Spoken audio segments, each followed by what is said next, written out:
ಆತ್ಮೀಯ ಬಂಧುಗಳೇ, ಶ್ರೀರಾಮಚರಿತಮಾನಸ ಉತ್ತರಕಾಂಡ, ಇದರಿಂದ ಚೌಪಾಯಿಗಳು ಮತ್ತು ದೋಹೆಯನ್ನು ತಿಳ್ಕೊಳ್ಳೋಣ.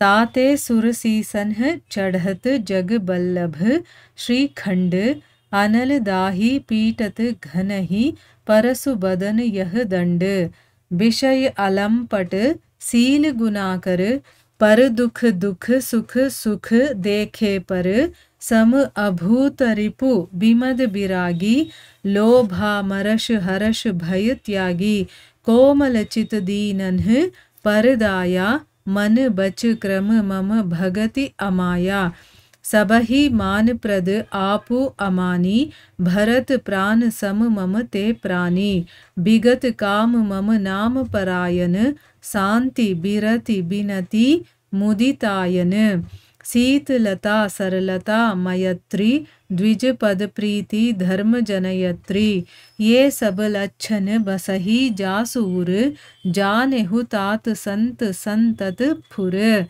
समदम नियम नीति नहीं डोलही परुष बचन कबहू नहीं बोलही. ಇವು ಚೌಪಾಯಿಗಳು ಮತ್ತು ದೋಹೆ. ಈಗ ಇದರ ಅರ್ಥವನ್ನು ತಿಳ್ಕೊಳ್ಳೋದಕ್ಕೆ ಪ್ರಯತ್ನ ಮಾಡೋಣ. ತುಳಸಿದಾಸರು ಹೇಳ್ತಾರೆ, ಭರತ ಕೇಳಿದಂತಹ ಪ್ರಶ್ನೆಗೆ ರಾಮ ಈ ರೀತಿ ಉತ್ತರ ಕೊಡ್ತಾನೆ. ಅವನೇನು ಕೇಳಿದ್ದ, ಸಂತರ ಗುಣಗಳು ಲಕ್ಷಣಗಳು ಏನು ಅಂತ ಕೇಳ್ತಾನೆ. ಅದಕ್ಕೆ ರಾಮ ಹೇಳ್ತಾನೆ, ಸಂತ ಸಜ್ಜನರ ಲಕ್ಷಣಗಳು ಅಸಂಖ್ಯವಾಗಿವೆ, ಅದೆಲ್ಲ ವೇದ ಪುರಾಣಗಳಲ್ಲಿ ಪ್ರಸಿದ್ಧವಾಗಿದೆ. ಸಜ್ಜನರು ಹೇಗಿರ್ತಾರೆ ಅಂತಂದರೆ, ಒಂದು ಉಪಮಾನವನ್ನು ಎಕ್ಸಾಂಪಲ್ನ ಕೊಟ್ಟು ಹೇಳ್ತಾನೆ. ಚಂದನ ವೃಕ್ಷದ ಹಾಗಿರ್ತಾರೆ.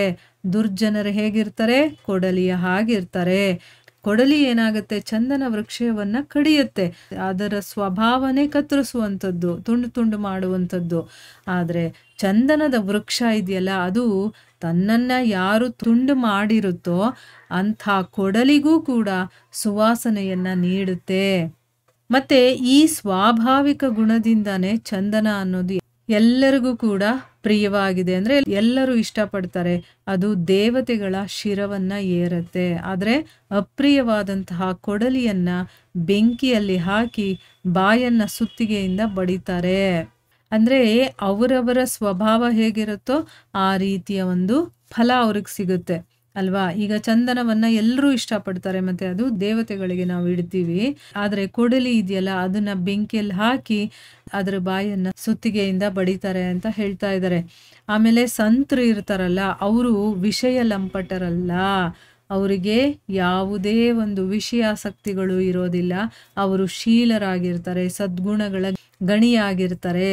ಆಮೇಲೆ ಬೇರೆಯವರ ದುಃಖಗಳನ್ನು ತನ್ನದೇ ದುಃಖ ಅಂತ ತಿಳ್ಕೊಳ್ತಾರೆ. ಬೇರೆಯವ್ರಿಗೆ ಕಷ್ಟ ಆಗ್ತಾ ಇದ್ರೆ, ನೋವಾಗ್ತಾ ಇದ್ರೆ ಅವ್ರಿಗೇನಾದರೂ ಸಹಾಯ ಮಾಡಬೇಕು ಅಂದರೆ, ನಮ್ಮ ದುಃಖ ಇದ್ದರೆ ನಮಗೆ ಹೇಗೆ ಅನಿಸುತ್ತೋ ಆ ರೀತಿ ಅವರು ತಿಳ್ಕೊಳ್ತಾರೆ. ಬೇರೆಯವರು ಸುಖವಾಗಿದ್ದಾಗ ತಾವು ಸುಖಿಗಳಾಗಿರ್ತಾರೆ. ಅಂದರೆ ಬೇರೆಯವ್ರ ಸುಖದಲ್ಲಿ ಸುಖವನ್ನು ನೋಡ್ತಾರೆ, ಬೇರೆಯವರ ದುಃಖದಲ್ಲಿ ದುಃಖವನ್ನು ನೋಡ್ತಾರೆ. ಅವರು ಎಲ್ಲದರಲ್ಲೂ ಕೂಡ, ಎಲ್ಲ ಕಡೆಗಳಲ್ಲೂ ಕೂಡ, ಎಲ್ಲ ಕಾಲಗಳಲ್ಲೂ ಕೂಡ ಸಮತ್ವವನ್ನು ಇರುವಂಥವ್ರು. ಅವ್ರ ಮನಸ್ಸಲ್ಲಿ ಶತ್ರುತ್ವ ಅನ್ನೋದೇ ಇರೋದಿಲ್ಲ. ಅವರು ಅಭಿಮಾನ ರಹಿತರು. ನಾನು ನಂದು ಅನ್ನುವಂಥ ಅಭಿಮಾನ ನಮ್ಮಲ್ಲಿ ಇರುತ್ತಲ್ಲ, ಅದರಿಂದ ರಹಿತರಾಗಿರ್ತಾರೆ. ವಿರಾಗಿಗಳು ಅವರು. ಅವರಲ್ಲಿ ಲೋಭ, ಕ್ರೋಧ, ಹರ್ಷ, ಭಯ ಇದೆಲ್ಲ ಸ್ವಲ್ಪ ಅಂದರೆ ಲೇಷ ಮಾತ್ರ ಕೂಡ ಇರೋದಿಲ್ಲ. ಅವರ ಹೃದಯ ಕೋಮಲವಾಗಿರುವಂಥದ್ದು. ಅವರು ದೀನ ದುಃಖಿತರಲ್ಲಿ ತುಂಬ ದಯೆ ಇರುವಂಥವ್ರು. ಮತ್ತು ಮನೋವಾಕ್ಕಾಯಗಳಿಂದ ಅಂದರೆ ತ್ರಿಕರಣಗಳಿಂದ ನನ್ನಲ್ಲಿ ನಿಷ್ಕಪಟವಾದಂತಹ ಭಕ್ತಿ ಇರುವಂಥವ್ರು. ಈಗ ನಮ್ಮ ಭಕ್ತಿಯಲ್ಲಿ ಕಪಟತನ ಇರುತ್ತೆ ಅಲ್ವಾ. ನಾವು ಮಾಡಿಲ್ಲ ಅಂದರೂ ಮಾಡಿದ್ದೀವಿ ಅಂತ ಹೇಳ್ಕೊಳ್ತೀವಿ. ಭಗವಂತನ ಸೇವೆ ಮಾಡಿಲ್ಲ ಅಂದರೂ ಮಾಡಿದ್ದೀವಿ ಅಂತ ಹೇಳ್ಕೊಳ್ತೀವಿ. ಮತ್ತು ನಮ್ಮಲ್ಲಿ ಒಳಗಡೆಯಿಂದ ಏನೇನೋ ಆಸೆಗಳಿದ್ರೂ ಕೂಡ ಹೊರಗಡೆ ತೋರಿಸ್ಕೊಳ್ಳದೆ ಸುಮ್ಮನೆ ಆದರೆ ಮಾತಿನಲ್ಲಿ ಹೇಳ್ತಾ ಇರ್ತೀವಿ, ನನಗೇನೂ ಇಲ್ಲಪ್ಪ, ಭಗವಂತನ ಭಕ್ತಿ ಒಂದೇ ಬೇಕು ಅಂತ. ಆದರೆ ಮನಸ್ಸಿನ ಒಳಗಡೆ ನಮಗೆ ಆಸೆಗಳು ಬೇಕಾದಷ್ಟಿರುತ್ತೆ ಆಯಿತಾ. ಕಪಟತನ ಇದೆ ನಮ್ಮಲ್ಲಿ, ಆದರೆ ಅವರಿಗೆ ಇರೋದಿಲ್ಲ. ಅವರು ಸ್ವಯಂ ಅಭಿಮಾನರಹಿತರಾಗಿದ್ದು ಇತರರನ್ನು ಗೌರವಿಸ್ತಾರೆ. ಅಂದರೆ ನಮಗೆ ಅವರು ಗೌರವ ಕೊಡಬೇಕು, ಇದು ಕೊಡಬೇಕು, ಸಮ್ಮಾನಿಸಬೇಕು, ಆ ರೀತಿಯೆಲ್ಲ ಅವರು ಏನೂ ಇಟ್ಕೊಳ್ಳೋದಿಲ್ಲ. ಆದರೆ ಬೇರೆಯವರಿಗೆ ಅವರು ಗೌರವವನ್ನು ಕೊಡ್ತಾರೆ. ಭರತ, ಈ ರೀತಿಯ ಸಂತರಿದಾರಲ್ಲ, ಅವರು ನನಗೆ ಪ್ರಾಣ ಸಮಾನರು, ಪ್ರಾಣದಷ್ಟು ಪ್ರೀತಿ ಪಾತ್ರರು ಅಂತ ಹೇಳ್ತಾ ಇದ್ದಾನೆ. ಅವರಲ್ಲಿ ಯಾವ ಬಯಕೆಗಳೂ ಇರೋದಿಲ್ಲ. ಅವರು ನನ್ನ ನಾಮಪರಾಯಣರು. ನನ್ನ ನಾಮವನ್ನು ಅವರು ಜಪಿಸ್ತಾ ಇರ್ತಾರೆ, ನನ್ನದೇ ಚಿಂತನೆ ಅವರಿಗೆ. ಸಜ್ಜನರು ಶಾಂತಿ, ವೈರಾಗ್ಯ, ವಿನಯ, ಪ್ರಸನ್ನತೆ ಇದೆಲ್ಲ ಅವರ ಮನೆಯಾಗಿರುತ್ತೆ. ಯಾವಾಗಲೂ ಅವರಲ್ಲಿ ಮನೆ ಮಾಡಿರುತ್ತೆ. ಇವರಲ್ಲಿ ಶೀತಲತೆ ಅನ್ನೋದು, ಸರಳತೆ ಅನ್ನೋದು, ಮೈತ್ರಿ, ಬ್ರಾಹ್ಮಣರಲ್ಲಿ ಭಕ್ತಿ ಇದೆಲ್ಲ ಇರುತ್ತೆ.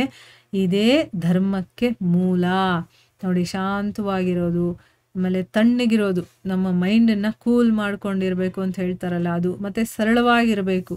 ಆಮೇಲೆ ಎಲ್ಲರನ್ನೂ ಕೂಡ ಮೈತ್ರಿ ಭಾವದಲ್ಲಿ ನೋಡುವಂಥ ಒಂದು ಗುಣ ಇರಬೇಕು, ಮತ್ತು ಬ್ರಾಹ್ಮಣರಲ್ಲಿ ಭಕ್ತಿ ಇರಬೇಕು. ಇದು ಧರ್ಮಕ್ಕೆ ಮೂಲ.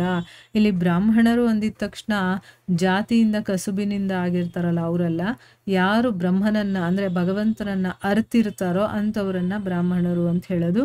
ಅಂಥವ್ರ ಬಗ್ಗೆ ಭಕ್ತಿ ಶ್ರದ್ಧೆ ಇರುವಂಥವ್ರು. ಆಮೇಲೆ ಮುಂದುವರೆದು ಹೇಳ್ತಾನೆ, ತಮ್ಮ ಈ ಲಕ್ಷಣಗಳಿರುವಂಥವ್ರನ್ನ ನೀನು ನಿಜವಾದ ಸಂತರು ಅಂತ ತಿಳ್ಕೋಬೇಕು.